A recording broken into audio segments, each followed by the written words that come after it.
Assalamu алейкум, урматтуу тургандар. Могу Павлова көчөсү да. Бул көчө Пушкина.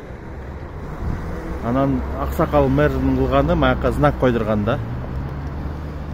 Маяка вообще парковка болбош керек депчи.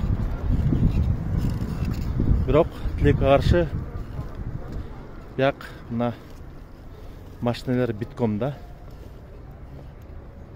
Эми акыл сурагыла десем жаман көрөсүңөр да. Эң самый эле акылдуусунбу, самый умныйсыңбы депчи. Туугандар, эми аяк Ош базарда. Ош базар. Бияка машина келет да. Могу жерге эми чын айтканда машина кое турган жер керек. Силер момундай запрещающий знак койбой эле могу жерде парковканы жасап койгула. Саатына 50 сом деп. Жок дегенде уш жерден мэрияга доход түшмөк да. А силер момундай запрет коюп койдуңар. Элдер баардык эле машинесин коюп атат.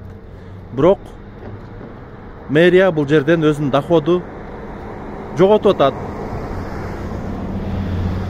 Кана комментарий жазгылачы.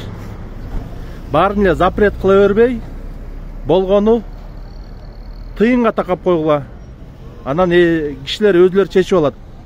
Машинесин коебу саатына 50 сомдон же койбойбу. Атакына бекер эле коюп атат.